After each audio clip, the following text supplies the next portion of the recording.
मनुष्य सांस लेता है और पशु भी सांस लेता है। पशु भोजन करता है और मनुष्य भी भोजन करता है। पशु संतान पैदा करता है, मनुष्य भी संतान पैदा करता है। मगर वे हमसे ज्यादा समाज में उन्नतिशील नहीं है, समाज में गतिशील नहीं है। उनका किसी प्रकार से मान सम्मान नहीं है। धन के माध्यम से जीवन में ऊंचा नहीं उठा जा सकता है। सुंदर शरीर के माध्यम से भी जीवन में ऊंचा नहीं उठा जा सकता। केवल जीवन में ऊंचा उठने की प्रक्रिया जो है वह केवल उस चिंतन के माध्यम से है जिसके माध्यम से एक सामान्य मनुष्य पूर्णता तक पहुंच सकता है। एक सामान्य नर नारायण तक पहुंच सकता है। एक सामान्य व्यक्ति उस प्रभु के दर्शन कर सकता है जो जीवन का आधार है, जो जीवन का चिंतन है। और यदि हम दर्शन नहीं कर सकें तो हमारा जीवन व्यर्थ है। मगर ऐसी बात तो मुझसे पहले भी कई सैकड़ों लोगों ने आपको कही है। मैं तो इसमें नई बात कुछ कही नहीं रहा हूं। वो लोग भी यही कहा है कि हमें जीवन प्रभु के दर्शन होने चाहिए, और मैं भी यही बात कह रहा हूं, जीवन प्रभु के दर्शन होने चाहिए। और पिछले 1000 वर्षों से यही बात लोग कहते आए हैं और मैं भी कह रहा हूं। फिर अंतर क्या है? कहने और करने में मूलभूत अंतर है। अगर ये कहें कि हम लोग राम राम करेंगे, राम जी के दर्शन हो जाएंगे, तो नहीं हो सकते, ये संभव नहीं है। यदि हम कहेंगे कि भोजन करें और भोजन से पेट भर जाए, ऐसा संभव नहीं है। उसके लिए तो खाना बना करके पेट में डालने की प्रक्रिया करनी ही पड़ेगी। केवल मंत्र जाप और केवल ईश्वर का ध्यान लगाने से ईश्वर की प्राप्ति नहीं हो सकती, मानसिक शांति हो सकती है। ये दोनों अलग अलग अंतर हैं। हम जब ध्यान लगाने की प्रक्रिया करें और यदि हम ये कहें कि हम ध्यान लगा लेते हैं, तो यह केवल हमारी न्यूनता है, हमारी कमजोरी है, ये हमारा एक घमंड है, ये हमारा गर्व है कि हम ध्यान लगा लेते हैं। ध्यान आप लगा नहीं पाते। ध्यान का मतलब यह है कि हमारा अस्तित्व तो हमें ज्ञात ही नहीं हो, हमें पता ही नहीं पड़े कि हम बैठे हैं, हमें पता ही नहीं पड़े कि हम कुछ हैं, बिल्कुल डूब जाएं। ऐसा नहीं पता पड़े कि पास में कोई आवाज आ रही है या रसोई में कोई बर्तन की खड़खड़ाहट आ रही है। यदि वो कुछ आवाज सुनाई नहीं देती तो समझना चाहिए ध्यान है, अन्यथा तो ध्यान नहीं लग सकता है। और हमारे ऋषियों मुनियों ने, योगियों ने, साधुओं ने, सन्यासियों ने, इससे पहले भी जिन लोगों ने आपके सामने प्रवचन किए होंगे, उन लोगों ने यही बातें कही होगी कि ध्यान लगाना चाहिए, प्रभु का चिंतन करना चाहिए, मंत्र जाप होना चाहिए या राम राम करना चाहिए। प्रैक्टिकल कुछ तथ्य नहीं आया आपके सामने। और जब तक प्रैक्टिकल नहीं आएगा तब तक, अभी आप 45 साल के हो गए हैं, फिर ये सोचते सोचते 55 साल के हो जाएंगे, फिर 70 साल के हो जाएंगे, फिर समाप्त हो जाएंगे। और ये सोचते रहेंगे कि हमने राम नाम का मंत्र जाप तो किया था, या कृष्ण का मंत्र जाप किया था, या मंदिर में जाकर दर्शन किए थे। ये तो केवल आधार है, बेस है। इसके माध्यम से जो श्लोक में बताया गया है कि हमें एक मामूली मनुष्य से पूर्णता तक पहुंचना है, उस पूर्णता की परिभाषा क्या है? और यदि हम पूर्णता की परिभाषा ज्ञात नहीं है तो पूर्णता तक पहुंच नहीं सकेंगे। यदि हमें यह ज्ञात नहीं है कि कनॉट प्लेस पहुंचना है, अगर लक्ष्य ही मालूम नहीं है तो हम कनॉट प्लेस नहीं पहुंच के करोड़ बाग पहुंच जाएंगे। जाना तो कनॉट प्लेस, और कनॉट प्लेस का रास्ता मालूम नहीं है। और साधुओं ने, योगियों ने आपको कहा कनॉट प्लेस जाना चाहिए बच्चे, वही शांति मिलेगी। तो उन्होंने ये नहीं बताया कि किस तरीके से कनॉट प्लेस पहुंचे। और किस तरीके से, जब आपको तरीका ज्ञात नहीं होगा तो जीवन में उन्नति नहीं हो सकती, कनॉट प्लेस नहीं पहुंच सकते, प्रभु के दर्शन नहीं कर सकते। और प्रभु के दर्शन नहीं कर सकते तो प्रभु में विलीन भी नहीं हो सकते, और प्रभु में विलीन नहीं हो सकते तो पूर्णता प्राप्त नहीं कर सकते। इसीलिए वेदों में कहा गया कि, ईशावास्योपनिषद में कहा गया है कि पूर्णमदः पूर्णमिदं पूर्णात् पूर्णमुदच्यते। हम पूर्ण हैं और पूर्णता में विलीन होने पर ही पूर्ण हो सकते हैं। हम तो, प्रभु ने हमें पूर्ण बनाई, 2 आंखें, नाक, कान, हाथ, पैर, कोई कमी तो रखी नहीं, प्रभु ने कोई कमी नहीं रखी। मगर यह पूर्णता, उस पूर्णता में पहुंचेगी तो पूर्णता प्राप्त होगी। ये एक अधूरी पूर्णता है। केवल मेरे प्रवचन से सुनकर के आप पूर्णता में नहीं पहुंच सकते। उसको जब आप प्रैक्टिकल रूप में अपने जीवन में उतारेंगे तो पूर्णता पहुंच सकेगी, पूर्णता प्राप्त हो सकेगी। तब उस प्रभु के साक्षात दर्शन हो सकेंगे जिनको शास्त्रों में ब्रह्म कहा गया है, कृष्ण कहा गया है, राम कहा गया है, बुद्ध कहा गया है, महावीर कहा गया है, जो कुछ भी उनके नाम रखे गए हैं। जब हम उनसे पूरे आत्मसात कर सकते हैं, एकाकार हो सकते हैं, उनमें बिल्कुल विलीन हो सकते हैं, उनमें अपने आप को निमग्न कर सकते हैं, और जब निमग्न कर सकते हैं तो उसमें जीवन में पूर्णता प्राप्त हो सकती है, जीवन में सफलता प्राप्त हो सकती है। फिर जीवन में बुढ़ापा अपने आप में कोई व्याप्त नहीं होता है, बुढ़ापा कोई तकलीफ नहीं दे सकता, फिर जीवन में अभाव को तकलीफ नहीं दे सकते, फिर जीवन में कोई समस्याएं तकलीफ नहीं दे सकती। क्योंकि जैसा कि मैंने इस श्लोक में बताया कि धन, यश, मान, पद, प्रतिष्ठा, ऐश्वर्य, ये पूर्णता नहीं है। अगर ये सब पूर्णता होती तो बिड़ला जी तो पूर्ण हो चुके, फिर तुम्हें कोई कमी है ही, और हमसे फिर ज्यादा सुखी होंगे। यदि पैसा ही सब कुछ दे सकता है तो बिरला जी के जीवन में कोई कमी है ही नहीं। मेरे कहने का तात्पर्य था कि ये भौतिक सुख हमें जीवन में पूर्णता नहीं दे सकते, ये केवल संतोष दे सकते हैं। ये संतोष की पिछले साल मेरे पास 4 लाख रुपए थे, अब 4.5 हो गए। बस 50,000 तुमने बेईमानी से, छल से, झूठ से, कपट से, जैसे भी कमाए, 1 लाख रुपया कमाया, और कमाने के बाद में अब आप 8-9 कपड़े तो पहन के आए, 4-5 कपड़े ही पहने। अब 5 लाख रुपए हो गए तो फिर 10-12 कपड़े पहनने चाहिए थे आपको, क्योंकि 1 लाख रुपए ज्यादा बढ़ गए इस साल। और फिर पहले 5 रोटी खाते थे, 15-20 रोटी खानी चाहिए आपको। रोटी 4 ही खाएंगे आप, और कपड़े 4 ही पहनेंगे, चाहे 20 लाख रुपए होंगे चाहे 50 लाख रुपए होंगे। फिर हम उस आपाधापी में, उस भागदौड़ में, उस छल कपट में जहां गुजरते हैं, उसके माध्यम से हमें मिलता क्या है? मिलता तनाव और परेशानियां, बाधाएं, अड़चनें मिलती हैं, मगर उसके माध्यम से जीवन में पूर्णता नहीं मिल सकती। जीवन में हमारा मूल लक्ष्य केवल शास्त्रों का, वेदों का, पुराणों का, उपनिषदों का, आपका और आपके पिताजी का और आपके दादाजी का और आपके संगी साथियों का और आस पड़ोस का यह है कि जीवन में आनंद मिलना चाहिए। और आनंद और सुख में अंतर है। आप एक पंखा खरीद के लाएंगे घर में गर्मी में तो सुख मिलेगा, आनंद नहीं मिलेगा। आनंद अलग चीज है। आनंद तो यह है कि आप आनंद के साथ सो रहे हैं, मस्ती के साथ, और चाहे पंखा चल रहा है चाहे नहीं चल रहा है, वो आनंद है। यहां बैठे हुए हैं, सर्दी पड़ रही है और न पंखा चल रहा है और न कोई आपको ओढ़ने के लिए गर्म चाय मिल रही है, पहनने के लिए कपड़े मिल रहे हैं, फिर भी एक मस्ती के साथ बैठे हुए हैं, ये आनंद है। ये सुख नहीं है। सुख के माध्यम से तो भोग मिलेगा। जब मकान अच्छा होगा, जब पंखे होंगे, जब और उसमें रेडियो होंगे, ट्रांजिस्टर होंगे, टेप रिकॉर्डर होंगे, तो ये सुख तो है। मगर क्या टेप रिकॉर्डर होने से आनंद मिल सकता है? क्या आपके ऊपर पंखे हवाई जहाज चलने से या हवाई जहाज में बैठने से आनंद मिल सकता है? आनंद अलग चीज है। आनंद अंदर से पैदा होगा, सुख बाहर से पैदा होता है। बाहर से पंखा लगने पर सुख तो हो सकता है, हीटर तो लग सकता है, पर हीटर लगने के बाद भी आप टेंशन में बैठे हैं, बहुत परेशानी बैठे हैं, पत्नी पत्नी की लड़ाई झगड़े हो रहे हैं, आप सोच रहे हैं कहां फंस गया मैं इसके बीच में, ये साली कहां मेरे गले में फंस गई। ये जीवन में आनंद की उपलब्धि नहीं दे सकती। आनंद तो जब अंदर से आपके एक आवाज आएगी, एक चिंतन आएगा, एक ध्यान में डूब सकेंगे, एक जीवन में तृप्ति मिल सकेगी। जब जीवन में एहसास होगा कि मैंने कुछ प्राप्त किया है, मुझे कुछ उपलब्ध हो रहा है, वह जो उपलब्ध होने की क्रिया है वो आनंद है। और मैं फिर ये पूछ रहा हूं कि अगर ये नहीं है तो फिर हमारे जीवन में, पशु के जीवन में कोई अंतर नहीं है। हम भले ये अहमन्यता कर लें, घमंड कर लें कि हम महान हैं, बड़े हैं, हम पड़ोसी से ऊंचे हैं, हमारा मकान बहुत ऊंचा है, हम ज्यादा सुंदर हैं, यह केवल घमंड है।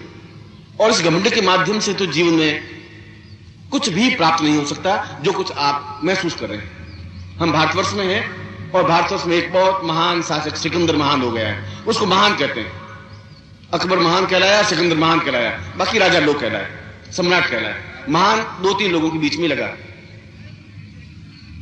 और सिकंदर महान पूरा गजनी, पूरा रूस, पूरा यूनान, इन सबको लूटता हुआ और पूरे भारतवर्ष को लूटा।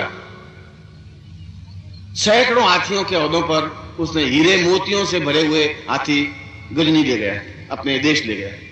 सोने चांदी से भरे हुए 2000 हाथी भर करके सिक्कों से अपने गजनी ले गया। कम से कम 10,000 औरतें यहां से उठा करके गजनी ले गए। इसलिए कि वो राजा था, इसलिए कि वो एक आक्रामक था, इसलिए कि यहां के राजा लोग उनका सामना नहीं कर सके, और इसलिए कि उसमें विजय होने की भावना थी, एक लूटने की भावना थी, एक छीनने की भावना थी, अपने आप को बहुत ज्यादा धनवान बनाने की इच्छा थी। जब उसकी मृत्यु निकट आई, जब उसको एहसास होने लगा कि अब मैं 4-6 घंटे में मर जाऊंगा और मेरी सांस रुकने लगी है, तो उसने अपने सैनिक को, उसने सेनापति को बुलाया, महामंत्री को बुलाया, उसने वैद्य को बुलाया। उसने कहा कि अब मेरी आयु कितनी बाकी है? वैद्य ने कहा महाराज अब आपकी नाड़ी टूटने लगी है, हो सकता है 3-4 घंटे और जीवित रहें, जो आया है उसको तो जाना ही पड़ेगा महाराज। उसने कहा कि उस सेनापति को कहा कि मैंने जो कुछ प्राप्त किया है उन हीरों का यहां ढेर लगा दो मेरे सामने, एक बार देख लेना चाहता हूं कि मैंने कितने हीरे एकत्र किए हैं, और उन सोने के सिक्कों का भी ढेर लगा दो, और मेरी जितनी रानियां हैं 10-12 हजार, उन सबको यहां एकत्र करके खड़ी कर दो, मैं मरने से पहले उन सबको देख लेना चाहता हूं। हीरों का ढेर लगा दिया, एक तरफ सिक्कों का ढेर लगा दिया, माणिक मोती मूंगे उनका ढेर लगा दिया, 12-13 हजार रानियां थी उनका ढेर खड़े कर दिए, उधर उनके बेटे पोते पोतियां थी वो खड़ी हो गई, और सिकंदर लेटा हुआ अंतिम घड़ियां गिन रहा है। और हीरों के ढेर को देखे तो गर्दन से पीछे मुड़े, इतनी ऊंचाई, इतना ढेर, एक एक हीरा 2-2 लाख का, तो आप कल्पना करें कि उस ढेर का कितना अंत होगा उन धन का। उसने सेल्यूकस को, अपने महामंत्री को पूछा कि ये सब मेरा है? उन्होंने महाराज आपका है, आप ही तो लेके आए, भारतवर्ष को लूट के लाए हैं, रूस को लूट के लाए हैं, जितने देश थे उन सबको लूट के लाए, ये सब आपका है। और ये रानियां, ये सब आपकी महाराज, ये भी सब आपकी। उसने कहा मरने के बाद मेरा क्या होगा? उनका महाराज मरने के बाद कुछ नहीं होता है, एक बांस की 2 कपचियां लाते हैं, उनके ऊपर मूंज बांधते हैं, फिर आपको लिटा दिया जाएगा और फिर 4 कंधों पर आपको लिटा करके और शमशान में ले जाकर जला देंगे। फिर ये सब किसी के साथ गए नहीं महाराज। तो एक काम करना, मेरी अंतिम इच्छा यही है, कोई वसीयतनामे में कुछ लिख के जाता है कि मेरे बेटे को ये दे देना है, मेरे पोतों को दे देना है, या ये। उसने कहा मेरे वसीयतनामे में और कुछ नहीं लिखना है, एक मैं जो कह रहा हूं वो काम करना है। महाराज हुक्म दो, आप जो कहेंगे वही पूरा होगा, आप तो महान है, पूरे संसार में महान शब्द आपके पीछे ही लगा है। उनका अर्थी पे बांधते कैसे हैं आदमी को? उनके महाराज इसमें तो कोई लंबी छोटी बात नहीं है, आदमी को लिटा देते हैं, हाथ और पैर सीधे कर लेते हैं और उसके ऊपर सफेद कपड़ा उड़ा देते हैं, कफन, और उसको मुंह से पूरा लपेट देते हैं कि उससे नीचे गिर नहीं जाए मार्ग में, और शमशान में चिता लकड़ियों पर रख करके जला देते हैं। बांधो तो दोनों हाथ नीचे लटका देना, बाकी शरीर को बांध देना कफन से, हाथ नीचे लटके रहने चाहिए। महाराज ऐसा तो आज तक नहीं हुआ, हाथ तो शरीर से चिपक करके फिर उसके ऊपर कफन लगाते हैं और फिर लगाते हैं। ये आप नई बात कह रहे हैं, ऐसा कैसे होगा? उसने कहा जो मैं कह रहा हूं वैसा करिए, मेरी आज्ञा, मेरी इच्छा तो यह है कि दोनों हाथ लटके हुए होने चाहिए। उनका महाराज को कारण तो होगा ऐसा, आप क्यों कह रहे हैं कि दोनों हाथ लटके हुए होने चाहिए अर्थी के बाहर? उसने ऐसा कि उन सब लोगों को और आने वाली पीढ़ियों को मालूम पड़ जाए कि इतना बड़ा सिकंदर महान भी खाली आ जा रहा है, ये मालूम होना चाहिए, बस इसलिए मेरे दोनों हाथ लटके होने चाहिए। अगर सिकंदर महान भी खाली आ चला जाएगा तो गारंटी के साथ आप भी खाली आ चले जाएंगे, क्योंकि वो कुछ नहीं ले जा सका तो हम भी नहीं ले जा सकेंगे। फिर साथ में ले जाएंगे क्या? जब कुछ नहीं ले जाएंगे तो ये सब शास्त्र झूठे हैं, फिर बेकार है, सब बेकार ही है। ये धन अगर बेकार है तो फिर हमारे पास ले जाने के लिए चीज क्या है? क्या ले जाएं, कैसे ले जाएं? न पत्नी साथ जा सकेगी, न पत्नी पुत्र जा सकेगा, न भाई बंधु बांधव कुछ नहीं जा सकेगा, तो फिर साथ में कौन जाएगा? या अकेले ही यात्रा करनी है तो फिर ये तामझाम क्यों करें हम? क्यों इतने हाय तौबा करें? 4 लाख को 5 लाख क्यों बनाए हम? जीवन यापन के लिए तो बहुत जरूरी है। अगर सपूत बेटा होगा तो और कमा करके जिंदगी व्यतीत कर लेगा, और कपूत बेटा होगा तो 5 लाख आप ही उड़ा देगा, फिर भी फकीर हो जाएगा। आप उसमें क्या करेंगे? कपूत बेटा तो 1 साल में उड़ा देगा, दूसरे साल खाली हाथ हो जाएगा, और सपूत बेटा होगा तुम्हारे पैसे उसको जरूरत है नहीं, वो खुद 5 लाख इकट्ठे कर लेगा। और सिकंदर महान अगर कह रहा है तो सिकंदर महान ने एक ही बात कही, आप यूनान का इतिहास पढ़ें, उसने कहा कि मैंने जीवन में सब कुछ प्राप्त किया, रास्ता बता सके जिस रास्ते पर चल करके मैं प्रभु में लीन हो सकता है, उस आनंद को प्राप्त कर सकता जो आनंद आम आदमी प्राप्त नहीं कर सकता। जो आम आदमी जिस पूर्णता को प्राप्त नहीं कर सकते, वो पूर्णता अगर मैं प्राप्त कर सकता तो आज मैं बहुत प्रसन्नता के साथ जाता। आज मेरे चेहरे पर मुस्कुराहट होती, आज मेरे होठों पर हंसी होती, आज मेरे आंखों में आंसू हैं, आज मेरे हृदय में पश्चाताप है कि ये मैंने एकत्र करना चाहिए था, वो नहीं कर पाया। और सिकंदर तो चला गया, मगर एक इतिहास लिख के चला गया, एक विचार लिख के चला गया कि हमें जीवन में पूर्णता प्राप्त करने के लिए भजन गाने से और मंदिर में जाने से और हाथ जोड़ने से और आंखें बंद करके बैठने से पूर्णता प्राप्त नहीं हो सकती। यह केवल ढोंग है, यह केवल पाखंड है। हम अपने आप को समझाने की एक प्रक्रिया है कि हम मंदिर में गए, मंदिर में जाए, आपको मानस में वो घूम रहा है कि उनसे 400 रुपए वापिस वसूल करने हैं, तो इधर से होते हुए निकल जाऊं, 400 रुपए ले लूं, आपको मैंने वो घूम रहा है। और आप मंदिर में भगवान के सामने खड़े कि उसको सद्बुद्धि आ जाए, साल भर से दिए नहीं, 4000 रुपए मेरे फंसे हैं महाराज, ईश्वर मेरे 400 रुपए दिलवा देना, तो ठीक है मैं इधर से निकल जाता हूं, मैं कल आपको जरूर 5 रुपए का भोग लगा दूंगा। अब 4000 रुपए लेने के लिए 5 रुपए का तो आप सोचा इसमें नुकसान है, फंसे हुए रुपए तो ही, और 5 रुपए अगर देने से काम निकल जाता हो तो हमें क्या तकलीफ है? अब आप खुद सोच लीजिए कि मंदिर में जाने की प्रक्रिया आपकी क्या है। मैं आप में से अधिकतर लोगों की चिंतन की डूबने की प्रक्रिया नहीं है, और ये बात सब लोग कहते हैं, मगर कैसे डूबे हम अपने आप में, आनंद मग्न कैसे हों, किस तरीके से पूर्णता तक पहुंचे, तरीका कौन सा, ये किसने नहीं बताया। ये सब ऊपरी ऊपरी बातचीत तो आपको सबको कही, मैं भी कहकर चला जाऊंगा, अभी 1 घंटा हो जाएगा, प्रश्न करके चला जाऊंगा, आप कहेंगे गुरुजी बहुत अच्छे बोले, और मैं कहूंगा चलो मैं भी बोल के आ गया, मगर उस रास्ते को नहीं बताएंगे जिस रास्ते पर चल करके हम पूर्णता प्राप्त कर सकते हैं। तो आपके पास उस अंधेरे में टटोलने के अलावा कुछ नहीं रहेगा जो मैं आपको अंधेरा दे रहा हूं। मैं भी आपको अंधेरा ही दे रहा हूं, जो बाकी साधु सन्यासी ने आपको दिया कि बस जाओ मंदिर में दर्शन कर लो, रामलीला के दर्शन करके उस मस्जिद को गिरा दो और तुम मंदिर में खड़े हो जाओ, बस रामलीला तुम्हारे पास आ जाएंगे। ऐसे तो रामलीला नहीं आ सकती, ऐसे प्रभु आपके पास नहीं आ सकते, न आप प्रभु के पास पहुंच सकते हैं, तुम्हारे बीच में गैप है। मेरे और तुम्हारे बीच में एक ये कड़ी है, मैं इसको बंद कर दूं तो मैं आप तक नहीं पहुंच सकता। ये बीच का मीडियम नहीं है, और मीडियम आपको बीच का माध्यम कोई आधार नहीं बताएगा, तब तक आप प्रभु के पास पहुंचेंगे नहीं तो पूर्णता नहीं मिल सकती। ये मीडियम, ये माध्यम, इसको कहते हैं साधना।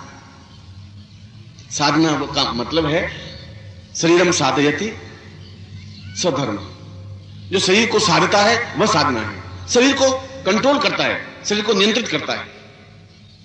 और आपका शरीर नियंत्रित है नहीं, इसलिए शरीर नियंत्रित नहीं है कि आप 2 घंटे एक जगह आराम से बैठ नहीं सकते। आप पैर हिलाने पड़ते हैं, कभी इस पांव को इधर करना पड़ेगा, कभी इस पांव को हाथ हिलाना पड़ेगा, कभी ऐसा करना पड़ेगा, कभी विश्राम लेना पड़ेगा, कभी जंबाई लेनी पड़ेगी। 2 घंटे आप प्रभु के चरणों में बैठ नहीं सकते। 15 मिनट आंख बंद करके उसमें लीन नहीं हो सकते। बैठते हैं और वो सांस आंख बंद करके बैठी और प्रभु कहते हैं हे राम जी ठीक है ना, और बहुत थोड़ा दूध उफन जाएगा, थोड़ा ध्यान रखना, हे राम जी ठीक है। अब दूध उफने नहीं उफने तुम्हें क्या मतलब, तुम प्रभु चरणों में बैठी हो, उफन जाएगा तो उफन जाएगा, नहीं बहू की ड्यूटी है, तुम्हारी क्या गलती है। मगर अब दूध 10 रुपए किलो है गुरु जी, आप तो अभी बैठे बैठे बोल जाओगे 10 रुपए बर्बाद हो जाएंगे हमारे, तो बताना पड़ता है। आप अभी उठ के चले जाओगे, 10 रुपए का कौन हिसाब करेगा। और बहू ज्यादा लखन नहीं है गुरु जी, उस बहू में ज्यादा होता है तो फिर मुझे ये करना क्यों पड़ता है। और कल आपकी आंख बंद हो जाएगी, तब दूध उफने का तब क्या करोगे, फिर कौन कहने को आएगा। मगर वो प्रभु के चरणों में तो बोले अब मर जाएंगे तब देखा जाएगा, दूध उफनेगा तो उफनेगा, फिर देखा जाएगा। मगर हम उस मृत्यु को याद नहीं कर पाते। और हमारे पास जो भी समय बचा है, और आपका कितना समय बचा है ये तो आपको पता ही नहीं। जब महाभारत का युद्ध हो रहा था, कौरव और पांडवों का युद्ध हो रहा था, वो धर्म युद्ध था, छल युद्ध नहीं था, झूठ युद्ध नहीं था। और धर्म युद्ध का तात्पर्य था कि सूर्य अस्त होने के बाद में युद्ध नहीं करेंगे, लड़ेंगे नहीं। वापिस सूर्योदय होने के बाद में कौरव और पांडव आपस में युद्ध करते थे, और दिन भर युद्ध करते थे, और शाम को दुर्योधन और अर्जुन और भीष्म और ये सब पास में बैठकर भोजन करते थे, एक ही भोजनशाला में। युधिष्ठिर बैठा हुआ है और दुर्योधन भी बैठा हुआ है और भोजन कर रहे हैं। और वो अपने कौरव के खेमे में चला जाता था, वो पांडव के खेमे में चले जाते थे, दूसरे सुबह युद्ध करते थे, इसलिए इसको धर्म युद्ध कहा गया है। और एक दिन शाम को, रात को 8-9 बजे की बात है, 8 बजे की बात है, युधिष्ठिर और भीष्म और नकुल और सहदेव और अर्जुन, 5 भाई मिलकर के ये मंत्रणा कर रहे थे कल कैसे युद्ध करें, किस पर प्रहार करें, किस तरफ जाएं, क्या करें, कौन से शस्त्रों का प्रयोग करें। और तभी एक कोई साधु आया और अलख लगाई और भिक्षान देहि की आवाज दी। सब 500 पांडव निर्णय कर रहे थे कि कल युद्ध कैसे करना। बीच में वो साधु आ गया तो युधिष्ठिर ने कह दिया कि महाराज कल सुबह आना, कल सुबह आपको भिक्षा देंगे। युधिष्ठिर का कहना हुआ, भीष्म उठा, भीष्म क्या दुर्योधन उठा और अर्जुन ने ढोल बजाना शुरू किया जोर जोर से। भीम ने कहा अर्जुन क्या कर रहे हो, इतने जोर से रात्रि को युद्ध का नगारा क्यों बजा रहे हो, क्या है नगारा क्यों बजा रहे हो। उसने कहा अब निश्चय हो गया है, कल सुबह तक हम ये कम से कम युधिष्ठिर नहीं मरेंगे, ये गारंटी हो गई कि युधिष्ठिर झूठ बोलते नहीं, इसने कल सुबह भिक्षा देनी है, इससे सुबह तक तो मर ही नहीं सकते। ये कहा मैंने कितनी बड़ी गलती की, मुझे क्या मालूम कि घंटे पर बाद में जीवित रहूंगा या नहीं रहूंगा। मैंने एक सत्यवादी होने के बावजूद मैंने ऐसा आश्वासन कैसे दे दिया कि कल सुबह तुम्हें भिक्षा दूंगा। सुबह क्या होगा, मैं जीवित रहूंगा भी कि नहीं, इसलिए मैं पूछ रहा हूं कि आपका समय कितना है, आपको ज्ञात नहीं है।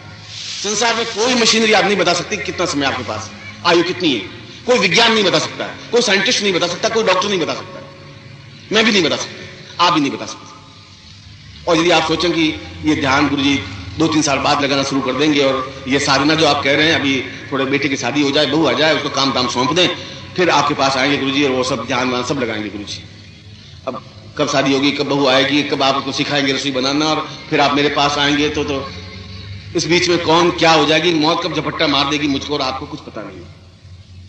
इसलिए जो क्षण आपके पास में है वो आपके हैं, उन क्षणों का उपयोग करेंगे तभी आपके जीवन में पूर्णता आ पाएगी। और मैंने ये बताया कि उस पूर्णता तक पहुंचने के लिए जो कुछ ऊपरी बातचीत की जाती है उस बातचीत से पूर्णता नहीं मिल सकती। साधना के माध्यम से, साधना एक ऐसा माध्यम है आपके और प्रभु के बीच में, उस साधना के माध्यम से ही उस जगह पहुंच सकते हैं। दान देने से प्रभु प्राप्त नहीं हो सकते। एक सुख मिल सकता है, संतोष मिल सकता है, एक मंदिर बनाने से संतोष मिलता है कि मैंने एक मंदिर बनाया, एक प्रभु को स्थापन किया। यह पूर्णता तक पहुंचने का रास्ता नहीं है, यह क्रिया नहीं है, यह एक परोपकार है, एक सामाजिक सेवा है, इसको समाज सेवा कहते हैं। आप प्रवचन सुनते हैं, यह एक मन की तुष्टि है, यह साधना नहीं है। साधना एक अलग चीज है। साधना का उस मंदिर में जाने या नहीं जाने से, इस बगीचे में बैठने या नहीं बैठने से साधना से कोई संबंध नहीं है। साधना बिल्कुल एक तथ्य अलग है, प्रार्थना एक अलग है, राम नाम जपना एक अलग चीज है, आंखें बंद करना एक अलग चीज है, दान देना एक अलग चीज है। इनका साधना से कोई संबंध नहीं है। साधना बिल्कुल एक अलग चीज है। साधना ही एक ऐसा चीज है जिसके माध्यम से आप उस जगह पहुंच सकते हैं जहां परमानंद की प्राप्ति होती है। ब्रह्मानंदम परम सुखदम केवलम ज्ञान मूर्ति द्वंद्वातीतम, जहां कोई द्वंद्व नहीं है, जहां कोई भय नहीं है, जहां मृत्यु का भय नहीं है, जहां मृत्यु झपट्टा मार ही नहीं सकती। आप मर नहीं सकते, ये गारंटी है। 1000 साल तक भी मर नहीं सकते, क्योंकि राम अगर नहीं मरे तो आप भी नहीं मर सकते, कृष्ण नहीं मरे तो आप भी नहीं मर सकते। यदि गौतम बुद्ध नहीं मर सकते, महावीर स्वामी नहीं मर सके तो आप भी नहीं मर सकते। क्यों नहीं?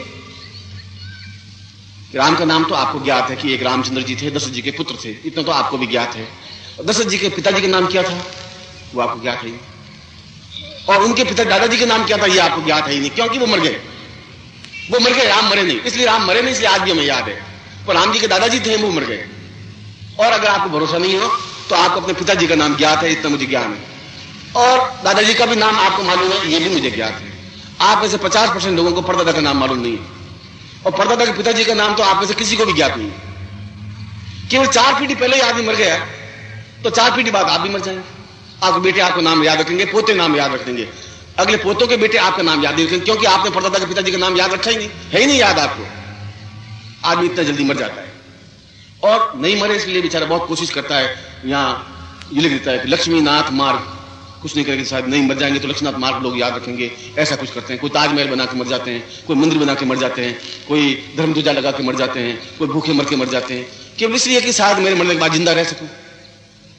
बाकी ये सब लक्ष्मीनाथ मार्ग लिख करके और पट्टी लगा करके और घर के बाहर कौशल्या भवन, उस कौशल्या भवन लिखने से तो कौशल्या जिंदा नहीं रह सकती। वो तो आपकी बहू आएगी कौशल्या हटा करके सुमित्रा भवन लिख देगी, फिर तुम क्या करोगे?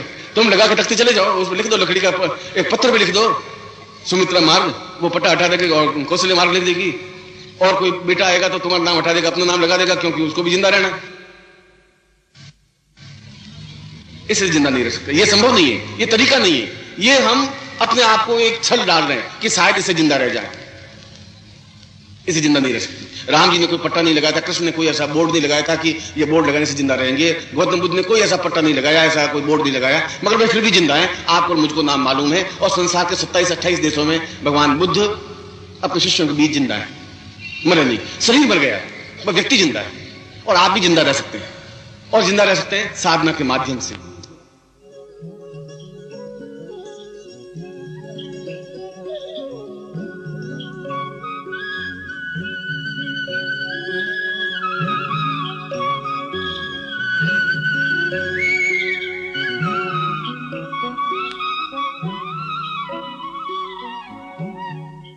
का नाम सुना होगा, एक बहुत बड़ा, बहुत खतरनाक राजा हो चुका, लाखों लोगों को कत्ल करवा चुका था। उसने प्रयोग किया था, उसने अपने देश के 5 मौलवियों को और 5 पंडितों को बुलाया और पूछा कि भगवान कैसे होते हैं, तुम्हारे खुदा कैसे होते हैं? खुदा कैसे होते हैं, ईश्वर कैसे होते हैं, ये तुम्हें क्या हिटलर तुम्हें कैसे बताएं? हिटलर वो राम के रूप में भी होते हैं, धनुष बाण लिए होते हैं, बांसुरी लिए हुए भी होते हैं, उनके अलग अलग रूप हैं। उनका नहीं, खुदा तो वो भगवान तो एक ही होगा, 50 तरह के थोड़ी होते हैं, तो कपड़े अलग अलग पहने हुए हैं। आप ये बताइए कि खुदा कैसा होता है, ईश्वर कैसा होता है? क्योंकि हम आपको समझा चुके हैं भाई अलग अलग होते हैं, मुरली लिए हुए भी हो सकते हैं भगवान, और धनुष बाण लिए हुए भी हो सकते हैं, और भी कई रूप में हो सकते हैं, नटवर नागर भी हो सकते हैं, और दुर्गा भवानी जगदम्बा भी हो सकती है, हाथ में तलवार लिए हुए अष्टभुजा वाली भी हो सकती है। ऐसा तो नहीं होता। मुझे आप सब मिलकर के ये बताइए कि राम कैसे होते हैं या ईश्वर कैसा होता है? ईश्वर क्या है, वो कैसा होता है? एक ही तो होता होगा, ब्रह्म तो एक है ना। और तुम नहीं समझा सके तो उसको कैद में डाल दिया, उन 5 मौलवी को और 5 पंडितों को कैद में डाल दिया, केवल पीने के लिए पानी दिया गया, आटा खाना दिया ही नहीं। एक दिन बीत गया तो मौलवियों ने खुदा से इबादत की, एकदम से घुटने टेक करके या खुदा अल्लाह अल्लाह ये सब किया, उन्होंने राम राम राम राम कृष्ण कृष्ण किया। वो दिन तो बीत गए, अब सोचा खाना आया ही नहीं, क्या हुआ? शाम को ये हिटलर साला बहुत बदमाश है, खाना ही नहीं दिया। दूसरे दिन और सुबह हुआ, सुबह होने के बाद फिर भी नमाज पढ़ी, उन्होंने खुदा से भगवान से इबादत की, शाम हो गई। उस दिन भी दूसरे शाम होते ही वो 5 बार नमाज पढ़ना भूल गए, 2 बार नमाज पढ़ना शुरू किया। और खाना तो आना चाहिए, बिना खाने के कैसे चलेगा? ये कोई तरीका हुआ है? हमने कोई पाप किया था, कोई गालियां दी हिटलर को, ये कोई तरीका है? उसने फिर पानी पिला दिया, पानी भिजवा दिया उस कैद में, रोज नहीं वगैरह कुछ नहीं। 30 दिन हो गए, अब वो चीखने लगे कि पहले खाना दीजिए, बाकी सब बात बाद में, ये तुम क्या कर रहे हो, मुझे कैद क्यों कर रखा है, हम लोगों को क्यों कैद किया। वो 5 नमाज तो भूल गए बेचारे, अब रोटी करने लगे। इधर वो भी राम कृष्ण सब भूल गए। अब रोटी की रोटी तो दे कुछ, 30 दिन की रोटी उनको नहीं दी। शाम को सब ख्याल रखा, अब न वो अल्लाह से लड़ाई, न खुदा से लड़ाई, न यीशु से लड़ाई। चौथा दिन पूरा बीत गया और 5 दिन हो गया तो एकदम पस्त। अब आंख बंद कर सामने गोल गोल रोटी दिखाई दी, उस मुसलमान को भी और उस हिंदू को भी। ये रोटी, ये क्या हो गया। खोल के बुलाया कि ईश्वर कैसा होता है। ईश्वर गोल गोल होता है, बिल्कुल फूला हुआ, बिल्कुल वैसा। उन मुसलमानों की भी ईश्वर वैसा ही हुआ, हिंदुओं का भी ईश्वर वैसा ही होगा। और अगर तुम्हारे पेट में रोटी नहीं है तो मैं तुम्हें कितनी साधना सिखाऊंगा, तो साधना का शक्ल भी तुम्हें रोटी की तरह दिखाई देगी। तो पहले साधना के माध्यम से तुम्हारे जीवन के अभाव दूर होने चाहिए। जब जीवन का अभाव दूर होंगे तब जीवन में पूर्णता आ पाएगी। पहले तो ये आवश्यक, क्योंकि हम ग्रस्त में, जिस दिन साधु लंगोटी लगाई हुई होते बच्चा कुछ नहीं, ऑलराइट, मैं तुम्हें कह दूंगा अच्छा बच्चे कुछ नहीं, ये घर बार क्या है, चलो मेरे साथ, चलो और द्वार तक पर। उनका महाराज आप तो लंगोट लगाए हुए ठीक है, मेरे घर में बच्ची बड़ी हो गई, 24 साल की, शादी तो करे पहले, तुम्हारी बच्ची नहीं, तुम मालूम नहीं है दुनियादारी क्या कहती है। तो साधु को मालूम नहीं है, भगवान कपड़े पहनने वाले नहीं बता सकता कि ये घर में जो टैन से लड़की 24 साल की हो गई वो कितनी परेशानी है, वो नहीं समझ सकता। या आप समझ, भूख है उसको साधु नहीं समझ सकता, क्योंकि वो तो कहीं खड़ा होगा तो महाराज आशीर्वाद दे देंगे, उनको घी पकवान खिला देंगे। हमसे मोटे ताजे लाल सुर्ख है, तो चेहरा, हम तो घर पिछड़े हैं और चेहरा पिचका हुआ, उनका चेहरा पिचका हुआ ही नहीं। कोई साधु सन्यासी भूखा नहीं मर रहा है, एकदम लाल सुर्ख अंगारे की तरह बैठे, और हम बहुत पीले पड़े हुए हैं, दुखी और तनाव में। इसलिए तो उनको मुफ्त की रोटियां मिल जाती है और हमें बहुत मेहनत करनी पड़ती है, बड़ी मुश्किल से 2 रोटी का जुगाड़ हो पाता है। इसलिए साधना का तात्पर्य है कि हमारे जीवन में जो भी अभाव है, रोग, अगर जीवन रोग है, आपको बहुत ज्यादा खांसी, बहुत आपको ज्यादा दमा है, तो मैं साधना कितनी बताऊंगा, उस साधना में आपको सफलता मिल नहीं सकती कि साधना कर नहीं सकते। खांसी करेंगे कि साधना करेंगे। अगर पुत्र नहीं है तो भी साधना नहीं कर सकता, दम एक टाइम से। लड़की बड़ी है तो भी साधना में आपका ध्यान नहीं लग पाएगा। घर में पत्नी लड़ाई झगड़ा कर रही है या पति लड़ाई झगड़ा कर रहा है, और मैं कहूंगा अभी आप जाकर आंख बंद करके बैठेंगे, तो मैं तो पहले कहा था कि बगीचे मत जाओ, वहां कुछ नहीं सिखाते हैं। सर तुम ये बीच में आंखें बंद करके बैठ के दुकान जाना है कि आंखें बंद करके बैठ क्या करो तुम, ये लड़ाई झगड़ा। इसलिए साधना का उस श्लोक में, जो मैंने पहली बार श्लोक आपके सामने कहा, श्लोक का तात्पर्य है कि उस साधना के माध्यम से गुरु उनकी उन समस्याओं का निराकरण करे जो उनके जीवन के अभाव है। जो जीवन का आपके अभाव है वो गुरु दूर करे, तब वो गुरु है। उपदेश देकर के जाने वाला गुरु नहीं हो सकता। वो तुम्हें उपदेश देकर के फिर और वो तो उनकी रोटी रोजी का साधन है। क्योंकि मैं तुम्हें उपदेश दूंगा, तुम्हें 25, 50, 5, 10 रुपए भेड़ चढ़ाओगे, और इनमें 100, 200 रुपए भी चढ़े तो 8,000 रुपए महीना कलेक्टर को नहीं मिलता, मुझे तो मिल जाएगा, और मुझे काम करना नहीं पड़ता। आप दुकान में बैठना पड़ता है, मैं तो गप्पे मार करके आपको कह करके 8,000 रुपए कमा लूंगा, क्योंकि 5-5 रुपए चढ़ाओगे, कम से कम 10 रुपए चढ़ाओगे, तो भी इतने लोग चढ़ाओगे तो कम से कम 2,000 रुपए रोज जाएंगे रोज के। उनका तो बिजनेस हो गया, पैसा हो गया। पैसे से उनको खुद को मालूम है कि इससे कुछ होना नहीं है, और आपको मालूम पड़ गया 5 दिन से सारा कुछ क्या फर्क पड़ेगा, चलो दे दो। इससे अभाव दूर नहीं, वो गुरु नहीं कर सकते। गुरु वह है जो आपकी समस्याओं को समझे, गुरु वह है जो आपकी तकलीफों में साथ हो, गुरु वह है जो आपकी तकलीफों को दूर करने के लिए उस साधना को समझाए, उस मंत्र को समझाए जिसके माध्यम से वो तकलीफ दूर हो। आपके प्रयत्नों से तकलीफ दूर नहीं हो सकती, होती तो आप कर लेते, फिर मेरे पास आते ही नहीं। आपके प्रयत्नों से अगर आपकी गरीबी दूर हो जाती या कर्जा दूर हो जाता तो फिर मेरे पास आप क्यों आएंगे? गुरु के पास जरूरत क्या है आपकी? आप 45 साल मेहनत कर चुके हैं, ये सब कुछ करके देख लिया है, कर्जा नहीं उतर रहा है। 45 साल करके देख लिया कि बेटा कहना नहीं मान रहा है, तो आप भले कितने समझाएं, बेटा कहना नहीं मान रहा है आपका। लड़का नहीं पढ़ रहा है तो नहीं पढ़ रहा है, घर में पति पत्नी लड़ाई झगड़े हैं तो हैं, बीमारी अगर है तो आप सैकड़ों बार दवाई ले चुके हैं। अब आपके प्रयत्नों से और डॉक्टर के दवा नहीं मिट रही है, बीमारी नहीं मिट रही है, तो क्या तरीका है? वो तरीका यह है कि सही गुरु हो जो आपकी समस्याओं को समझ सके, और वह खुद पूर्ण हो आपस में। वह खुद ही अधूरा होगा, भिखमंगा होगा तो आपको क्या देगा? जो खुद ही आपने 5 रुपए की याचना रखेगा वो आपको संपन्न बनाएगा कैसे? मैं उम्मीद करूं कि आप 10 रुपए भेड़ चढ़ाएंगे, मैं आपको क्या संपन्न बनाऊंगा? मैं तो खुद भिखारी कैसे करूंगा? मुझे खुद में साधना में पूर्णता होनी चाहिए।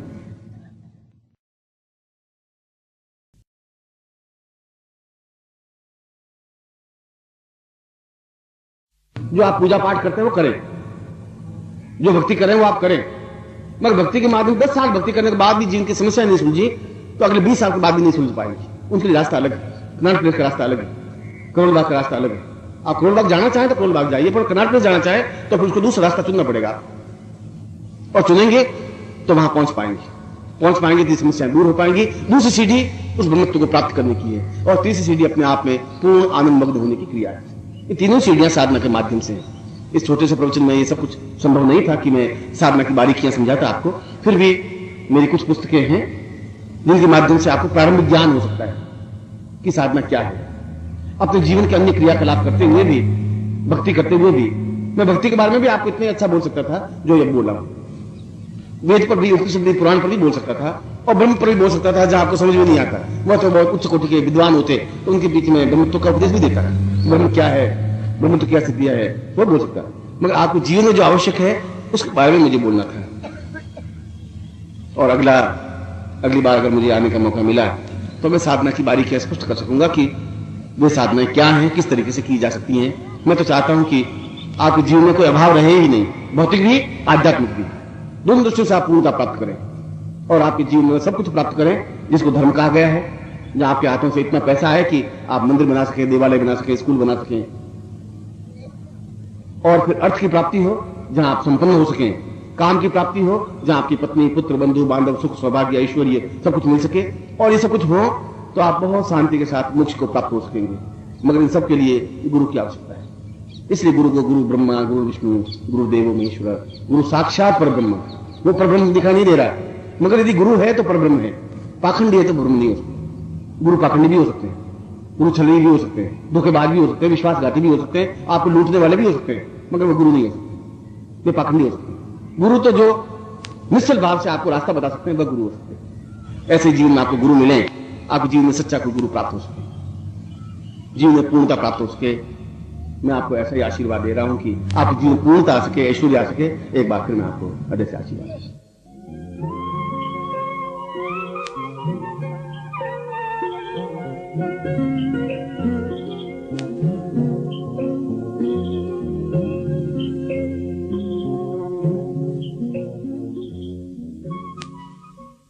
तक अंदर से आनंद की अनुभूतियां नहीं होंगी, अंदर से चिंतित विचार नहीं आएगा, अंदर से धारणा नहीं बनेगी, तब तक वह सुख व्यर्थ है।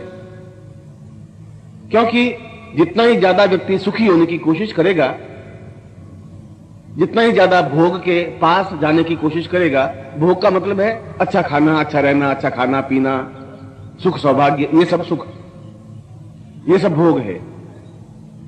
और जितना ही भोग ज्यादा होगा उतना ही रोग ज्यादा होगा। भोगे रोग भयम, कुले च्युति भयम, वित्ते नृपालाद भयम, मौने दैन्य भयम, बले रिपु भयम, रूपे जराया भयम। अगर रूप है तो हरदम चिंता रहती है कि कल वृद्धावस्था आ जाएगी। सर्वम वस्तु भयान्वितम भुवि नाम। इस संसार में सभी वस्तुएं और सभी वस्तुओं, सब भोगों के पीछे भय है।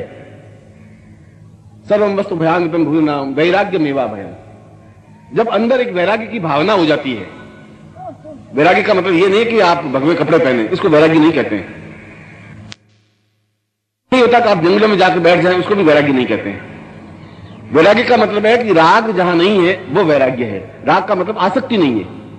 जहां आप आसक्ति करते हैं वही तकलीफ हो जाती है।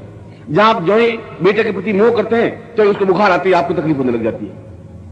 जब आप आसक्ति नहीं है, आप कई बार, मैंने बहुत पहले 20-30-40 साल पहले 1-2 बार मैं सिनेमा घर में भी गया था, और वहां मैं देखता था कि 8 आने का टिकट लेकर के बालकनी में जाके बैठे, और औरतें भी कई बैठी, पुरुष भी कई बैठे, पूरा हॉल उसका 3rd क्लास 2nd क्लास जो भी होता था भरा हुआ, और बीच में एक जो हीरोइन थी या महिला थी उसका बेटा मर गया। बेटा उस पिक्चर में, उस चित्रपट पर मर गया, तो जो औरतें थी वो सिसकारियां लेने लगी, रोने लगी, उनकी आंखों में आंसू आने लगे, और हॉल में इतनी अधिक सिसकारियां भर गई कि जैसे बहुत तकलीफ हुई हो। अब उनको मालूम है कि हम 8 आना टिकट देकर के पिक्चर देखने के लिए आए, 3 घंटे बाद इस पिक्चर में से घर जाना है, इसका हमारे से कोई संबंध नहीं है। मगर आसक्ति हो गई कि मैं मां हूं और ये मेरा बेटा है, ऐसा लगने लगा। जो ही लगने लगा रोने लग गई, जबकि ये मालूम है कि ये तो पिक्चर हाउस है, 8 आना देकर के आए, पिक्चर देख करके घर चले जाएंगे, उनको कोई आंसू नहीं आए। अगर हम संसार में ऐसे टिकट लेकर के आ जाएं, देखेंगे ये सब ठीक है, ये कोई बहू चल रही है, बेटा चल रहा है, ये बाप चल रहा है, मां चल रही है, पर ये जा रहा है कि मैं 8 आने का टिकट लेकर आया हूं, मुझे वापस जाना है। जब आसक्ति नहीं होगी तो फिर दुख नहीं होगा, और जब दुख नहीं होगा तो धर्म की धारणा होगी। नहीं तो हम हरदम चिल्लाएंगे भगवान ने क्या किया, मैंने इतना पुण्य किया, रोज मंदिर जाती थी, रोज 4 आने चढ़ाती थी, और भगवान ने तो कुछ नहीं किया, आज मेरा लड़का बीमार है। आसक्ति है। पिछली बार जो मैंने आपको कहा कि भगवान राम या भगवान कृष्ण के बारे में जो कहा, तो मैं आपसे ज्यादा धार्मिक हूं, इसमें कोई दो राय नहीं। मैं भगवान राम के प्रति भी उतना ही अधिक नतमस्तक हूं। मैं ऐसा कोई क्षण नहीं जाता जहां मैं भगवान राम को स्मरण नहीं करता हूं या भगवान कृष्ण को स्मरण नहीं करता हूं। मगर मैंने कहने का मतलब यह है कि खाली मंदिर में जाने से कुछ नहीं होगा, जब तक हम उसको धारण नहीं करेंगे। उस चित्र को घर में लगाने से कुछ नहीं होगा। हमारे अंदर धर्म का मतलब धारयति सधर्म, हम जिसको धारण कर लें वो धर्म है। मुंह से बोलने से धर्म नहीं बन सकता। मैं कहूं मैं हिंदू हूं और उसके बाद मेरा वही छल झूठ कपट प्रपंच मेरा बना ही रहे, तो फिर मैं हिंदुत्व नहीं होगा। मेरा हिंदुत्व तब होगा जब मैं अंदर से बिल्कुल आसक्तमय बनूं, अंदर से बिल्कुल धर्म के प्रति एक धारणा बना लूं कि मुझे जो राम के आदर्श है मैं उनका पालन करूं, अपने पिता का वैसी आज्ञा पालन करूं, मैं ऐसी स्त्री बनूं जो एक सीता बनी। ऐसा धारण करूंगा तो मैं हिंदुत्व कहलाऊंगा। वो धारण करने की क्रिया अलग चीज है, देखने की क्रिया अलग है। तो आए और हमने चित्र को देखा और हाथ जोड़े और खड़े हो गए और आ गए और हमने सोचा हमने बड़ा पुण्य कार्य कर लिया, हम भगवान के निकट पहुंच गए। भगवान के निकट पहुंचने की ये क्रिया नहीं हो सकती। हम एक अहंकार में जी सकते हैं और व्यक्ति चाहे ऊपर से कितना ही शांत और सरल दिखाई दे, मगर क्रोध और अहंकार आदमी का जा ही नहीं सकता, जाता ही नहीं। और यदि यह है तब तक धर्म नहीं हो सकता, तब तक धारण नहीं हो सकता, तब तक आप आनंद प्राप्त नहीं कर सकते। आनंद प्राप्त करने के लिए जरूरी है कि आप अंदर से बिल्कुल उसके प्रति आसक्तमय हो, अंदर से पूर्ण रूप से जुड़े हुए हो। जब भी एक समस्या है तो आपके मुंह से अनायास मां और बेटी का रिश्ता एक अलग आत्मिक रिश्ता होता है। और बेटी चाहे हमने कलकत्ता में शादी कर दी है और ज्यों ही कोई तकलीफ आई एकदम उसके मुंह से मां निकलता है। ऐसा क्यों होता है? इसलिए कि उसका इतना अधिक जुड़ाव हो जाता है मां से कि तकलीफ आते ही उसको एहसास होता है कि एक शब्द है मां और तुरंत उसके मुंह से मां निकलता है, बहुत तकलीफ हो गई या मैं बहुत बीमार हूं या बच्चा मेरा बीमार है। उसके मन में ईश्वर के बराबर उसका स्थान होता है। ठीक ऐसी धारण क्रिया है, ऐसी धारण क्रिया हमारे भगवान राम के प्रति होनी चाहिए। अगर है तो फिर हमें कोई तकलीफ होगी नहीं, फिर वो आनंद की अनुभूति होगी। हर क्षण में तकलीफ है तभी हम आनंद में बैठे हैं कि ठीक है हम आए हैं, सब चल रहा है, देख रहे हैं, ऐसा ही है गया। वो आएगा, कोई चलेगा, कोई नहीं चलेगा, कोई बीमार पड़ेगा, कोई ठीक होगा। हमारा जितना भी परोपकार हो सके हम करें, जितना भी हमारे शरीर से जो कुछ हो सके हम पड़ोसियों का, दूसरों का दुख दूर करें। मगर इस दुख दूर करने की क्रिया भी केवल एक जैसी नहीं होती। मनुष्य की ऊंचाई का कोई अंतर मालूम नहीं पड़ता कि आप में और मुझ में इस आदमी में क्या डिफरेंस है, कुछ पता नहीं पड़ता। ये आदमी भी वैसा ही 2 हाथ 2 पैर वाला व्यक्ति है, मैं भी वैसा ही हूं, ये भी वैसे ही है, वैसे वही है। भगवान राम भी 2 हाथ 2 पैर वाले थे, भगवान कृष्ण भी 2 हाथ 2 पैर वाले थे। मगर इन मनुष्यों में भी 3 प्रकार की स्टेज होती है। इससे मालूम पड़ता है कि ये आदमी कितना ऊंचाई पर है, ये स्त्री कितनी ऊंचाई पर है। एक पुरुष या एक स्त्री केवल अपने परिवार तक ही सीमित रहती है। उनमें परिवार में यदि बेटा या मां या भाई या बहन या पति या पत्नी बीमार हुए, वो बहुत चिंतित रहती है, बहुत चिंतित रहता है, दुखी होता है, डॉक्टर के पास दौड़ता है, इलाज करवाता है। एक ऐसा व्यक्ति है। मगर यदि 4 घर छोड़ के किसी पड़ोसी को तकलीफ हो तो उसको कोई वेदना नहीं होती। यदि उसका बच्चा बीमार है तो वो उसी आराम से खाना खाता रहता है, उसको कोई फीलिंग नहीं होता। ये सबसे घटिया व्यक्ति कहलाता है। ऐसा व्यक्ति सबसे छोटा व्यक्ति है। व्यक्ति तो वो है, धनवान भी है, लखपति भी है, करोड़पति भी है, पर मनुष्यता की दृष्टि से बहुत छोटा है। दूसरा व्यक्ति ऐसा है कि यदि उसके घर में कोई बीमार होता है तब भी उसको वेदना होती है, मोहल्ले में कोई बीमार होता है तब भी उसको इतनी तकलीफ होती है और छटपटाता है कि मैं क्या करूं उसके लिए। और यदि उसके घर नहीं जा सकता या नहीं जा पाता या इसके इलाज नहीं करवा पाता, पर मन में एक तकलीफ होती है कि खाना खाते समय उसको वेदना होनी चाहिए। वो मध्यम स्तर का व्यक्ति है, आदमी तो वो भी है। और तीसरे प्रकार का व्यक्ति है कि यदि बंगाल में अकाल पड़ता है और बंगाल में माल बंबई में इतने हत्याएं हुई, इतने लूटमार हुई और हमें यहां वेदना होती रहे कि वो भी मनुष्य थे, उनकी हत्याएं हो गई, उनका बेटा मर गया, कितना दुख हुआ होगा, और हम यहां बेचैन रहे, तो हम बहुत ऊंचे स्तर के व्यक्ति। ये व्यक्ति में डिफरेंस है, चाहे पुरुष हो चाहे स्त्री हो। और वो तब हो सकता है जब हम धर्म को धारण करते हैं। हमारे मंदिर के पास जाएं तभी हमारा मस्तक उतना ही नमे, हम दूसरों के प्रति उतने ही नतमस्तक हो, हमारा जीवन का स्तर ऊंचाई पर हो, छोटे स्तर पर हम नहीं हो। और ये जो मैंने सुख और आनंद की आपको अनुभूतियां का डिफरेंस जो बताया, जब ऐसा धारण क्रिया होगी तब अंदर से जो तत्व निकलेगा उसको आनंद कहते हैं। और जब आनंद होगा तो आदमी के चेहरे पर, मनुष्य के चेहरे पर एक ओज होगा, एक प्रकाश होगा, एक प्रभाव होगा। यदि आपने राम को देखा होगा तो राम के सिर के चारों ओर एक प्रभा मंडल है, एक रोशनी है। महावीर के चारों ओर एक प्रभा मंडल है, बुद्ध के चारों ओर एक प्रभा मंडल है, कृष्ण के चारों ओर प्रभा मंडल है, एक रोशनी है। और हमारे चेहरे पर उतनी प्रभा मंडल नहीं है, इसलिए कि उनके अंदर एक आनंद का उद्रेक है। जब आनंद बढ़ेगा तो रोशनी प्रभा मंडल बनेगा। वो प्रभा आप भी बन सकता है। ऐसा नहीं है कि प्रभा मंडल जो जन्म लेता है। जब भगवान बुद्ध एक गांव में गए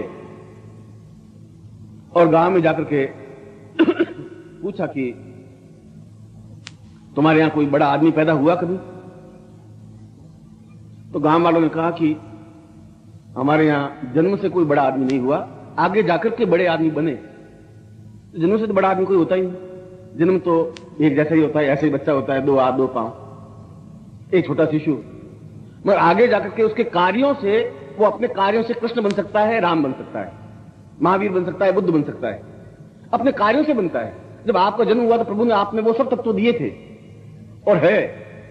यदि आप उनसे परिचित ही नहीं हो तो आप उस महानता को नहीं प्राप्त कर सकते जो उन लोगों ने महानता को प्राप्त किया। महान तो आप खुद बन सकते हैं और आप हैं, यदि आपने उस ऊंचाई तक, जो प्रथम स्तर का पुरुष, दूसरे स्तर का पुरुष और तृतीय स्तर का पुरुष बनने की क्रिया हो। तब जब आप पहला का स्वार्थ छोड़ेंगे, परिवार के अलावा अपने अंदर के गुणों का विकास मोहल्ले तक कर देंगे, तो आप और ऊंचाई पे उठे और पूरे देश तक आपका विकास होगा। और उससे भी आगे जाकर के पूरा संसार तक आपका विकास होगा। कि वियतनाम में यदि युद्ध हो रहा और आप परेशान हो, दुखी हो, इराक में हमला हो रहा है, आपको परेशानी आ रही है, तो आप समझिए कि मैं उस ऊंचाई पर पहुंचा हुआ पर्सनालिटी में व्यक्तित्व हूं। जीवन का क्रम ऐसा होना चाहिए। मगर जीवन का क्रम ऐसा होने के लिए एक दिन में सब कुछ नहीं हो सकता, क्योंकि धर्म और अध्यात्म में मूलभूत अंतर है। धर्म संकीर्ण हो सकता है, अध्यात्म संकीर्ण नहीं हो सकता। धर्म में हम बिल्कुल एक, अगर धर्म के लिए तो ये लड़ाई हो रही है, ये हिंदू और मुसलमान क्यों लड़ रहे हैं? धर्म के लिए लड़ रहे हैं। अगर उनमें अध्यात्म भावना होती, यदि हमारे शुरू में ही अध्यात्म का विस्तार करते, चेतना अध्यात्म की होती, तो फिर लड़ाई झगड़े नहीं होते, फिर मारपीट नहीं होती, फिर इतनी हिंसा नहीं होती, इतने कटते नहीं। अगर किसी का भी लड़का, 18 साल का लड़का मरता है, कटता है, तो वो लड़का उनका भी उतना ही प्यारा है जितना हमारा लड़का हमारा प्यारा है। उस मां को भी उतना ही दुख हुआ होगा जितना हमको हुआ होगा। डिफरेंस कुछ नहीं, मां वो भी है, मां हम भी हैं, मगर हमारे अंदर कोई चेंज नहीं आता, इसलिए कि हम धर्म के प्रति बद्ध होकर के बैठ गए। अध्यात्म का मतलब है कि हमारे प्राणों का विस्तार पूरे संसार में हो, पूरे ब्रह्मांड में हो, पूरे देश में हो। हमारे लिए सब एक ही मां, जो तुम हो वैसी दूसरी मां है, तुम जैसे पिता हो वैसे दूसरे पिता है। उनकी आंख में आंसू है तो हमारे आंख में भी आंसू है। और ये अध्यात्म का विस्तार, ये अध्यात्म, धर्म को अध्यात्म अंतर समझा रहा हूं। धर्म हमारे जीवन में जरूरी है। मुझे इस बात का गर्व है कि मैं हिंदू हूं, इस बात का गर्व है मुझे, मगर मैं दूसरे धर्मों को भी घटिया ढंग से नहीं देखता हूं। महात्मा गांधी ने भी यही कहा है कि इस बात का मुझे गर्व है कि मैं हिंदू हूं, मगर ये नहीं है कि दूसरा धर्म बिल्कुल खराब है, ईसा मसीह ठीक नहीं है या मोहम्मद साहब ठीक नहीं, ये मेरा मतलब नहीं है। वो भी अपनी जगह सही है, हमने उनका ज्ञान प्राप्त नहीं किया। हमने राम के प्रति, कृष्ण के प्रति, महावीर के प्रति ज्ञान प्राप्त किया, चिंतन किया। ये जीवन का जितना ही विस्तार तब हो पाएगा जब हमारे अंदर से क्रोध खत्म हो जाएगा, जब अहम खत्म हो जाएगा। 2 तत्व, यूं तो काम, क्रोध, लोभ, मोह, अहम, 5 तत्व अपने आप में। काम, क्रोध, लोभ, मोह, अहम, तो हम कहते जरूर हैं कि हमें अब कोई काम भावना नहीं है या अब हमें कोई लोभ नहीं है, हम कहते हैं, मगर मूल रूप से वो समाप्त होता नहीं। हम क्रोध छोड़ नहीं पाते। हम कहते जरूर हैं, छोड़ना और कहने में डिफरेंस है। और जब तक हम छोड़ेंगे नहीं, तो जब तक अंदर भरा हुआ क्रोध और अहंकार है, तो फिर उस जगह आप धर्म को कहां धारण करेंगे? फिर ज्ञान को कहां धारण करेंगे? फिर किस जगह पर आप चेतना को धारण करेंगे? जब तक आप मानसिक रूप से परिवर्तन नहीं होंगे, तब तक आपके जीवन में अध्यात्म का विस्तार नहीं हो पाएगा। और जब तक अध्यात्म नहीं है, तब तक जीवन में आनंद की उपलब्धि भी नहीं है। और यह अध्यात्म आपको धर्म की ज्ञान तो देने की जरूरत नहीं है। आपको धर्म देने की कोई जरूरत थी भी नहीं। क्यों जरूरत नहीं थी? कि आप जहां पैदा हुए, धर्म अपने आप आपके साथ में शुरू हो गया। आप हिंदू के घर में पैदा हुए, आपका हिंदू धर्म शुरू हो गया। उसमें कुछ पूछने की जरूरत हुई नहीं, आपको कोई सर्टिफिकेट मिलने की जरूरत नहीं थी। आप जो ही मुसलमान के घर में पैदा हुए, मुस्लिम धर्म आपका हो गया। आप ईसाई घर में पैदा हुए, ईसा मसीह का धर्म हो गया। आपने धर्म को लिया नहीं है, धर्म आपके ऊपर थोप दिया गया है। पर अध्यात्म थोप नहीं सकता। अध्यात्म को तो प्राप्त करना पड़ेगा। आप ये समझेंगे कि ये वेद, ये पुराण, ये शास्त्र, ये देवता, ये ईश्वर, ये शिव, ये क्या है, इनको आप जानते भी नहीं है। यदि भगवान राम को आपने देखा है कि राम के हाथ में धनुष बाण हैं और ऐसे राम जी हैं, ये आपके माइंड में बिल्कुल स्पष्ट है। और यदि आज यहां से आप बाहर जाए, सचमुच के भगवान राम आ जाएं, एक धोती कुर्ता पहने हुए, हाथ में शॉल लगे हुए, तो आप पास में निकल जाएंगे, आप पहचानेंगे ये राम है? आप नहीं पहचानेंगे, क्योंकि आपने कभी राम को देखा नहीं है, आपने पहचाना चित्रों के माध्यम से। और जो चित्र जिसने बनाए हैं वो भी आपके मेरे जैसा ही आदमी था, उसने भी राम को देखा तो था नहीं। उसने भी कल्पना से कि रामायण में तुलसीदास ने लिखा है कि राम हाथ में धनुष बाण लिए हुए थे, ऐसे थे, वीर थे, बहादुर थे, ऐसा चेहरा था, वैसा उसने चित्र बना दिया। पर उस कल्पना के द्वारा चित्र बनाया हुआ और वास्तविक चित्र में बहुत बड़ा अंतर होता है। मैं आपका चित्र, आप कहेंगे मेरा चित्र बनाओ, किशन लाल का चित्र बनाओ, 2 आंख 2 कान, टोपी पहनी हुई है, ऐसे पाव है, पर उसका फोटो, उस मैंने जो चित्र बनाया उसमें अंतर होगा। इस चित्रकार ने भी जो चित्र बनाया वो बिल्कुल वही राम है, उसमें और थोड़ा अंतर हो सकता है। उसको कौन समझाएगा? धर्म तो समझा नहीं सकता। धर्म ने कहा ये राम है, मैं भी कह रहा हूं ये राम है, मगर वास्तविक राम अगर धोती पहने हुए हैं या कुर्ता पहने हुए हैं, कभी भूल से धोती कुर्ता पहन भी दिया, तो क्या हम पहचान सकते हैं? नहीं पहचान सकते। तो कैसे पहचानेंगे? जब तक आनंद की उद्रेक होगा, और आनंद का उद्रेक तब हो सकता है कि आनंद की उपलब्धि कब हो सकती है? जब तुम्हारे पास गुरु होगा, चाहे कोई गुरु हो, चाहे कैसे ही गुरु हो, मगर गुरु हो, फ्रॉड नहीं हो, धोखाधड़ी नहीं हो, छल नहीं हो, झूठ नहीं हो, कपट नहीं हो, असत्य नहीं हो। इसलिए गुरु को ब्रह्मा कहा है, इसलिए गुरु को विष्णु कहा है। जो सही अर्थों में गुरु हैं, जो सही अर्थों में आपको ज्ञान देने वाले हैं कि ये राम का मूल चिंतन ये है कि आप आंख बंद करें, अंदर आनंद की उद्रेक होगा, तो उस राम का वास्तविक स्वरूप आप अंदर देख सकेंगे। बाहर के चित्रों को देखने की आपको जरूरत नहीं रहेगी। जो ही आपने आंख बंद की, जो ध्यान लगाया, तो अंदर अगर आपका राम के प्रति चिंतन है, राम की मूर्ति, राम का चित्र, राम का बिंब साक्षात आपके सामने उपस्थित होगा। वो मूल रूप से स्वरूप उपस्थित होगा, और वह मूल स्वरूप बिल्कुल वास्तविकता के साथ आपको भगवान राम के चरणों में समर्पित कर सकेगा। त्वदीयं वस्तु गोविंद तुभ्यमेवं समर्पये। ये शरीर, ये मन, ये प्राण, ये तुम्हारा है। त्वदीयं वस्तु गोविंद, तुमने मुझे दिया है, और तुभ्यमेवं समर्पये, मैं वापस आपको समर्पित करता हूं। ये समर्पण की जो क्रिया आएगी वो बाहर से नहीं आ सकती। बाहर से ढोंग हो सकता है, बाहर से हो सकता है कि मैं मंदिर में जाऊं और मेरे मन में बिल्कुल उतनी श्रद्धा नहीं हो, पर अंदर से होगा तो फिर मैं अपने घर में भी बैठा रहूंगा, तभी मैं उस भगवान राम के दर्शन साक्षात रूप में कर सकूंगा। मेरे चेहरे पर एक मुस्कुराहट होगी, ओज होगी, तेज होगा, और मेरे चारों ओर उस रश्मियों का, उस किरणों का विकास होगा ही होगा, निश्चित रूप से होगा। ऐसा ध्यान भगवान राम ने भी किया होगा, तब उनके चारों ओर प्रभा मंडल बना है। ऐसा ध्यान, ऐसी धारणा कृष्ण ने भी की होगी, तब उनके चारों ओर प्रभा मंडल बना है। और उस युग में उनको भी, कृष्ण को भी कोई पहचान नहीं पाए थे, इसलिए उनको जितना अत्याचार कृष्ण पे हुआ उतना तो किसी मनुष्य पे हुआ ही नहीं होगा। बचपन से उनको मारने की क्रियाएं बनी, अगासुर गए, बकासुर गया मारने के लिए, कंस ने उनको प्रताड़ित किया, जलील किया, वासुकी उसने यमुना में छलांग लगाई तो उसको सांप ने उसको मारने की कोशिश की, और उत्तर प्रदेश में मथुरा में पैदा होकर के और ठेठ द्वारिका में जाकर बसना पड़ा, गुजरात के आगे, इसलिए कि लोगों ने उनको पहचाना नहीं। और जब लोगों ने नहीं पहचाना, तब कृष्ण को उस महाभारत में गीता के माध्यम से कहना पड़ा कि तुम मूर्ख हो, तुम नहीं, मुझे नहीं पहचान रहे हो, मैं भगवान कृष्ण हूं, मैं भगवान हूं, मैं ईश्वर हूं। अगर तुम यो नहीं समझ रहे हो तो यो समझ लो कि ये सब पेड़ है, इन पेड़ों में सबसे अच्छा पेड़ पीपल है, मैं पीपल हूं, यो समझ लो। तुम इतने मंद बुद्धि हो, ये नहीं सोचते कि सब नदियां जितनी सैकड़ों हैं उस गंगा नदी श्रेष्ठ है, तो मैं गंगा नदी हूं, यूं समझ लो। उस कृष्ण को कहने की क्या जरूरत पड़ी? इसलिए जरूरत पड़ी कि आम आदमी वो समझ नहीं पा रहा था कि ये क्या है, इसलिए उनको कहना पड़ा। और ये कहना इसलिए पड़ा कि उनके पास कोई गुरु नहीं था जो समझाते कि ये जो सामान्य आदमी है महाभारत में खड़ा है, ये ईश्वर का अंश है, ईश्वर का अवतार है। वो उनको बताता तो फिर उनको कृष्ण को बोलने की जरूरत नहीं पड़ती। तुम्हें बोलने की जरूरत इसलिए पड़े कि तुम जब समझो नहीं तो तुम्हें समझाने की क्रिया होगी।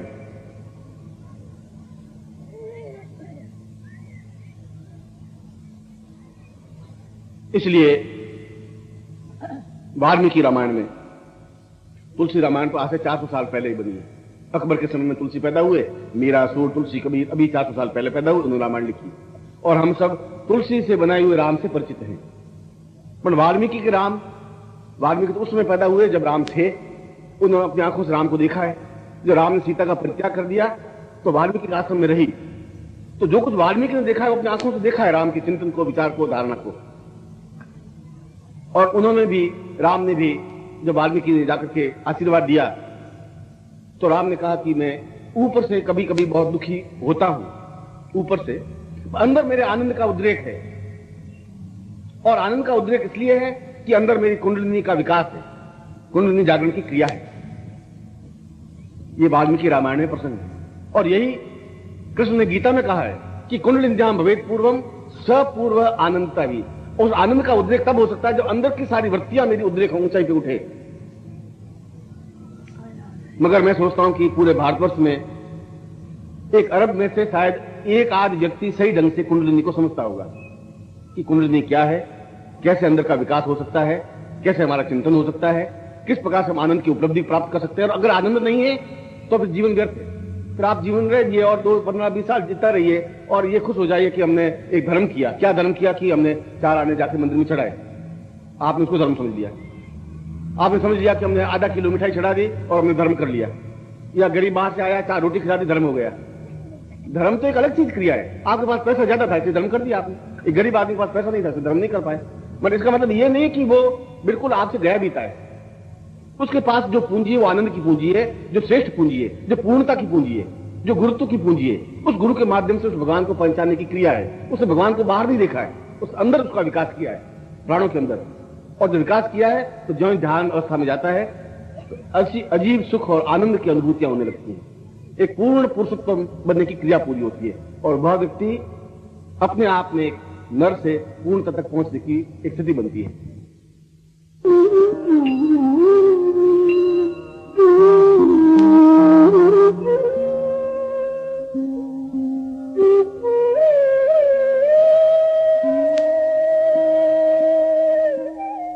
मंत्र पाठ कर सकता हूं, एक मंत्र, पहले मंत्र से 21 ओर से ईशावास्य उपनिषद तक। मैं ज्योतिष को आपके सामने स्पष्ट कर सकता हूं, मैं आपके भविष्य को भी जान सकता हूं, मगर इसके बावजूद भी आनंद मत होने को जरूर नहीं है। मेरे पास 5 करोड़ रुपए तो हो सकते हैं पर उसके बाद बेचैन हो सकता हूं, तकलीफ हो सकती है, रोग हो सकता है, बीमारी हो सकती है, कठिनाई हो सकती है, हर्षण मट्टी की क्रिया हो सकती है। मगर जब आनंद की अनुभूतियां होगी, और आनंद तब होगा जब मेरे पास गुरु होगा। आनंद तब होगा जब मुझे बताएगा कि आप क्या धारण करें, किस प्रकार से धारण करें, किस प्रकार से अंदर ऊंचे उठे, किस प्रकार से अंदर आप जिस देवता को देखना चाहें देखें, किस प्रकार से आप अपने आप को उन चरणों में विसर्जित कर दें। कैसे करें, कौन बताएगा? किताबें तो बता नहीं सकती, ग्रंथ आपको बता नहीं सकते। बताने के लिए सजीव व्यक्ति चाहिए आपको, जो जिंदा हो आपके सामने, जो प्राण तत्व युक्त हो, उनके सामने अपनी समस्याएं बताएंगे, वो आपका रास्ता बता सकता है। ऐसा अगर जीवन बनता है, और ऐसा जीवन साधना के माध्यम से ही बन सकता है। जब तक साधना नहीं है तब तक शरीर संतुलित बन ही नहीं सकता है। जब तक स्वस्थ नहीं रहेंगे तब तक जीवन में पूर्णता नहीं आ सकती, और पूर्णता नहीं है तो अधूरा जीवन जीना, और अधूरा जीवन मर जाना अपने आप में जीवन नहीं है। और इस अधूरे जीवन को पूरा करने के लिए 4 महीने भी बहुत है, 2 महीने भी बहुत है, 6 महीने भी बहुत है, वो 400 साल भी बहुत कम है। ऐसा ही जीवन, ऐसा ही जीवन के प्राण के जीवन के 3 तत्व बने, जिस जीवन को पूर्णता कहते हैं। और जीवन है हमारा खुद का जीवन जो पूर्ण धर्ममय हो, पूर्ण धर्ममय हो। हम धर्म के प्रति पूर्ण रूप से अनुसक्त हों, चाहे राम हो, चाहे कृष्ण हो, जो भी हो, हम नतमस्तक हों।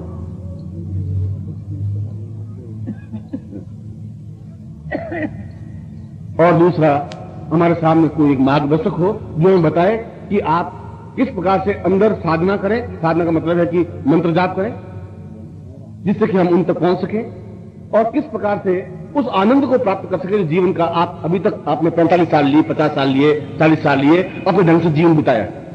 जैसा भी समाप्ति हो जाएगी तो साल भर में एहसास कर सकेंगे कि ये जीवन जो हमें दिया गया है, जो हमें रास्ता बताया गया, इस जीवन के साधना के माध्यम से हम उस आनंद को प्राप्त कर सकते हैं जहां कोई दैन्य नहीं है, जहां कोई दुख नहीं है, जहां कोई भय नहीं है, जहां कोई पलायन नहीं है, जहां कोई चिंता नहीं है, जहां कोई ब्लड प्रेशर नहीं है, कोई तकलीफ नहीं है। एक अजीब सी खुमारी है, एक अजीब सा आनंद है, एक अजीब सा जीवन का चिंतन है, एक अजीब सी जीवन की पूर्णता है।